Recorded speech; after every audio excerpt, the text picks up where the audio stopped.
We start with Niger in West Africa. The spat between the junta-led Sahelian nation and its former colonial power France is escalating.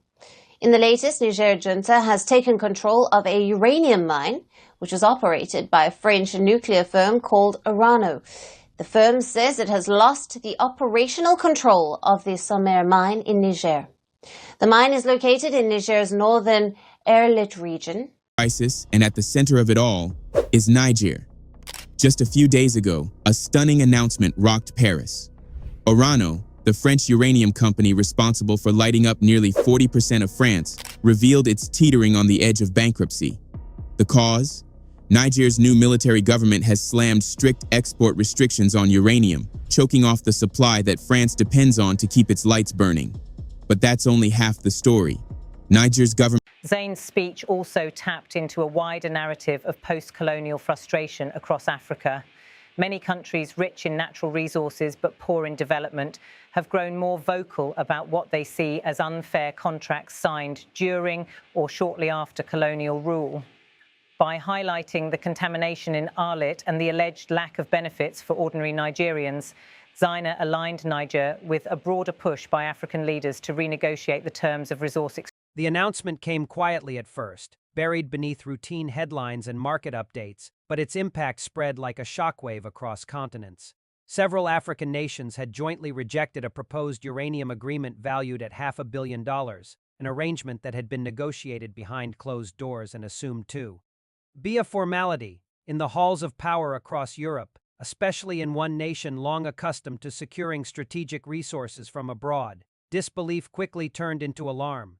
For decades, uranium had been treated as a certainty. It flowed steadily from African soil to European reactors, powering cities, industries, and entire national grids. The relationship was framed as cooperation, development, and mutual benefit. But beneath the language of partnership lay an imbalance that many on the African side had grown tired of ignoring when the rejection became public. It signaled not just the collapse of a single deal, but the end of an era many had assumed would last forever. In financial districts across Europe, analysts scrambled to explain what had gone wrong. The numbers on their screens told a troubling story. Energy security models, long built on guaranteed access to African uranium, suddenly looked fragile. Investors reacted swiftly. Energy stocks dipped. Long-term contracts were reassessed. The word panic began appearing in internal memos, though officials avoided using it publicly. On the African side, the mood was markedly different. The rejection was not impulsive. It had been months, even years, in the making. Quiet meetings between regional blocs had laid the groundwork. Ministers spoke of sovereignty, value addition, and long-term planning. The uranium beneath their soil was no longer viewed as a raw commodity to be shipped abroad at fixed prices, but as a strategic asset capable of reshaping their own economic futures. For years, African leaders had listened as foreign partners emphasized stability and reliability. Now, those same leaders asked a different question. Stability for whom? The rejected deal, they argued, locked them into pricing structures that favored foreign energy needs while offering limited industrial development at home. Processing, enrichment, and technological expertise remained offshore. Jobs were created elsewhere. Profits flowed outward. The promise of development remained largely theoretical. When the decision was finalized, it was coordinated. That coordination alone sent a powerful signal. These nations were no longer negotiating individually from positions of weakness. They were acting collectively, understanding that their leverage lay in unity. Uranium was not just a resource. It was a bargaining chip in a global system that was rapidly changing. Back in Europe, officials convened emergency strategy sessions. The rejection raised uncomfortable questions. How dependent had they become on external resources? Why had diversification efforts stalled for so long? And most unsettling of all, what if this decision inspired similar actions across other sectors? Energy planners warned that replacing the rejected supply would not be easy. Alternative sources existed, but they came with higher costs, longer transport routes, and geopolitical complications. Domestic extraction was limited and politically contentious. Renewable energy projects, while expanding, were not yet capable of fully compensating for the potential shortfall. The stability once taken for granted now appeared fragile. Media coverage intensified. Commentators framed the rejection as a wake-up call, some blaming diplomatic arrogance, others pointing 2 years of neglect and outdated assumptions about influence. A recurring theme emerged. The world had changed, but certain powers had failed to adapt their mindset. In African capitals, the narrative was framed differently. State broadcasters emphasized dignity, self-determination, and a future built on control rather than concession. Economists spoke of downstream industries, local processing plants, and regional energy projects powered by their own resources. Universities and research institutions were mentioned as future beneficiaries of technology. Transfers that would now be negotiated on more equal terms. The rejected deal had included funding for infrastructure, but critics noted that much of it was tied to the needs of extraction and export rather than domestic development. Roads led from mines to ports, not to local markets. Power plants were built to serve mining operations, not surrounding communities. The new strategy, leaders insisted, would reverse that logic. International observers noted how carefully the messaging was managed. There was no hostility in official statements, no accusations or inflammatory language. The rejection was framed as a business decision aligned with national interests. This restraint made the move even more powerful. It was difficult to dismiss or criticize without revealing deeper anxieties. As weeks passed, the ripple effects grew. Other resource-exporting nations watched closely. Policy forums buzzed with speculation about whether similar rejections might soon emerge in minerals, agriculture, or energy. The idea that long-standing agreements were immune to challenge was rapidly losing credibility. European energy companies began exploring joint ventures within Africa that offered more equitable terms. Some proposed local enrichment facilities. Others discussed profit-sharing models and long-term industrial partnerships. These ideas, once considered unnecessary concessions, suddenly became bargaining tools. Within the African nations involved, debates intensified. The decision carried risks. Turning down $500 million was not trivial. Budget planners worried about short-term revenue gaps. Opposition voices questioned whether alternative partners would materialize quickly enough, but public support remained strong. The rejection resonated with a broader sense of historical correction. Youth groups organized forums discussing resource nationalism and economic sovereignty. Social media amplified the story, framing it as proof that Africa could set the terms rather than accept them. The uranium beneath the ground became a symbol of broader aspirations. Across Europe, policymakers faced mounting pressure. Citizens demanded assurances that lights would stay on and energy prices would remain stable. Some questioned why dependence on foreign uranium had been allowed to deepen for so long. The rejection exposed vulnerabilities that had been masked by decades of uninterrupted supply. Behind closed doors, diplomats sought dialogue. They emphasized shared history, cooperation, and mutual interests. But the tone had shifted. Appeals that once carried weight now encountered firm responses. Cooperation, African negotiators replied, would continue, but only on revised terms that reflected new realities.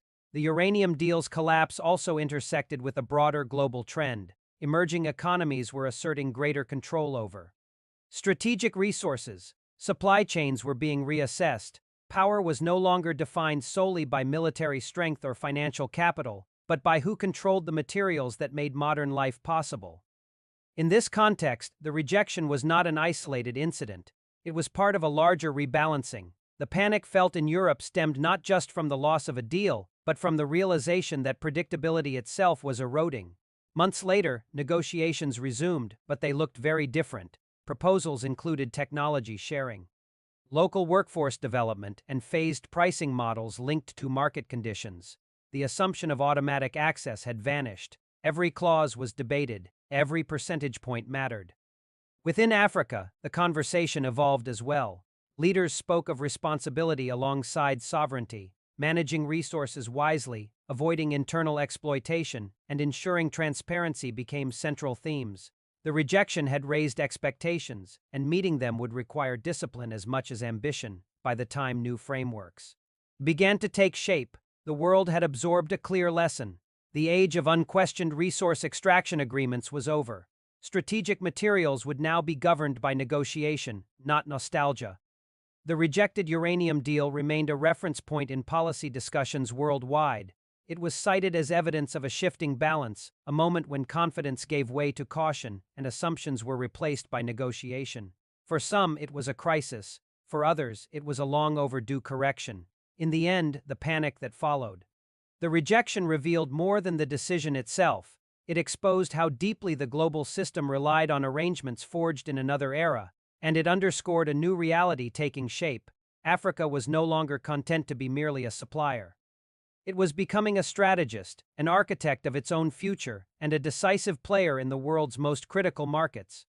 The aftershocks of the rejected uranium deal did not fade with time. They deepened, spreading into places few had anticipated. What began as an energy sector disruption evolved into a broader reckoning about power, dependency, and the architecture of the global economy. The rejection forced conversations that had long been postponed, and those conversations reshaped relationships far beyond the original. Negotiations, in Europe, emergency measures gave way to structural reassessments. Energy planners revised forecasts with a new sense of caution. The certainty that had once underpinned long-term nuclear strategies was gone, replaced by contingency planning and uncomfortable scenarios. Governments quietly allocated funds to secure alternative supplies, even as those alternatives proved more expensive and politically complex. The cost of energy began to rise incrementally, not enough to spark immediate unrest, but sufficient to erode confidence and feed a growing sense of vulnerability. Industrial sectors felt the pressure next. Manufacturers dependent on stable energy prices began warning of reduced competitiveness. Some postponed expansion plans. Others explored relocating energy-intensive processes closer to resource sources, an idea that would have been unthinkable just a few years earlier. The notion that production could shift toward Africa, rather than merely extracting from it, started to circulate in boardrooms with increasing seriousness. On the African side, the decision created momentum that could not be reversed. Governments that had participated in the rejection found themselves under intense scrutiny, both domestically and internationally. Expectations were high. Citizens wanted proof that the bold move would translate into tangible benefits, jobs, infrastructure, and technological growth. Leaders understood that symbolism alone would not suffice. The challenge now was execution. Regional institutions stepped forward, proposing frameworks for collective resource management. These frameworks emphasized shared standards, transparent contracts, and coordinated investment strategies. The goal was to avoid the mistakes of the past, where individual agreements undermined collective bargaining power. By acting together, these nations sought to ensure that future deals reflected long-term development rather than short-term revenue. New partnerships emerged almost immediately. Delegations from Asia, the Middle East, and parts of Latin America arrived with proposals that differed markedly from earlier models. They spoke of joint ventures, local processing facilities, and skills transfer. While skepticism remained, the contrast was striking. Competition for access to uranium had intensified, and that competition shifted leverage decisively toward the resource holders. Yet the path forward was not without friction. Internal debates surfaced over how much control to retain and how much to share. Some argued for state-led development, warning against repeating patterns of external dominance. Others favored carefully regulated private investment, citing efficiency and capital needs. These debates played out in parliaments, public forums, and academic circles, reflecting a deeper engagement with economic strategy than had been common in earlier decades. Meanwhile, Europe faced its own internal divisions. Some policymakers advocated rapid diversification away from nuclear power, accelerating renewable energy investments. As a way to reduce dependency, others argued that abandoning nuclear would only increase reliance on imported fossil fuels, creating new vulnerabilities. The rejection of the uranium deal had forced these disagreements into the open, exposing fractures that had long been masked by stable supply chains. Diplomacy took on a more urgent tone. High-level meetings multiplied, with European representatives seeking to rebuild trust and reframe cooperation. The language shifted noticeably. Where once discussions had emphasized access and efficiency, they now centered on partnership and mutual benefit. This rhetorical change was significant, but African negotiators remained cautious. Words, they insisted, would need to be matched by structural changes. As months turned into a year, the global market adjusted. Uranium prices fluctuated, reflecting uncertainty and speculation. Energy companies diversified portfolios, spreading risk across regions and technologies. Investors began factoring geopolitical resilience into their calculations, rewarding projects that demonstrated secure, diversified supply chains. The rejection had introduced a new variable into financial modeling, the political agency of resource-rich nations. In African cities, the impact became visible. Construction began on pilot processing facilities, modest in scale but symbolically powerful. Training programs were launched to develop local expertise in nuclear science, engineering, and environmental management. Universities partnered with international institutions, aiming to build a knowledge base that would support future autonomy. While progress was uneven, the direction was clear. Public discourse evolved as well. Media outlets framed the rejection as a turning point, not only in resource policy but in self-perception. The narrative of perpetual dependency began to give way to one of strategic choice. This shift did not eliminate challenges, but it changed how they were confronted.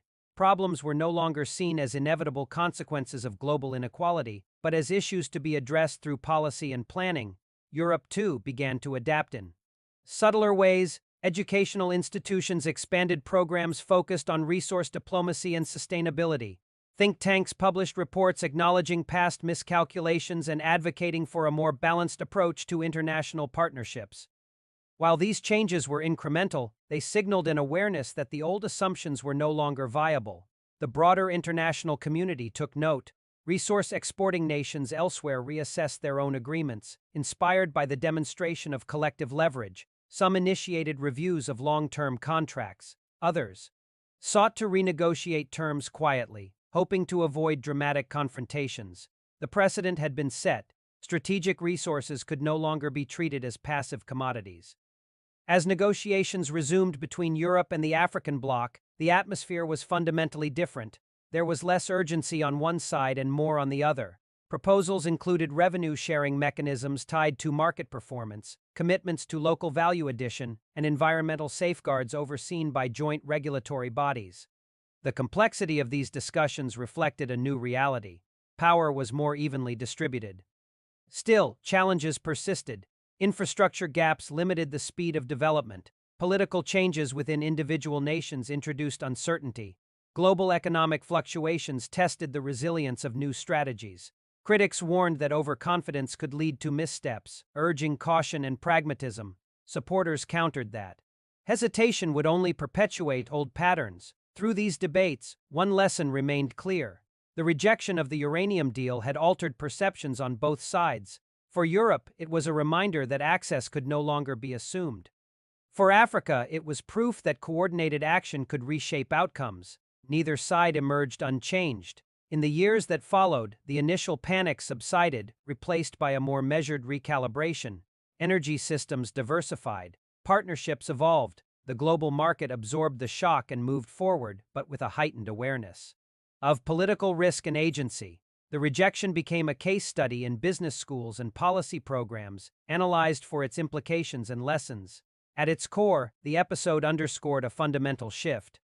The world was moving away from arrangements rooted in historical imbalance toward relationships negotiated in real time, shaped by current interests and future aspirations. Resources, once extracted with little regard for local development, were now central to national strategies aimed at industrialization and autonomy. The conclusion of this chapter was not marked by a single agreement or announcement. Instead, it unfolded gradually through altered behaviors, revised expectations, and new norms. The rejected deal remained a symbol, but the real transformation lay in what followed: a more complex, contested, and negotiated global landscape. In that landscape, panic gave way to adaptation, certainty gave way to dialogue, and the idea that power flowed in only one direction was finally laid to rest. The uranium beneath African soil had always held value, but its true worth was revealed not in megawatts or contracts, but in the leverage it provided to redefine relationships. The story ended not with triumph or collapse, but with recalibration. Europe learned the cost of complacency. Africa embraced the responsibility that came with agency. And the global system, shaken but resilient, adjusted to a reality where influence was shared, negotiated, and constantly evolving.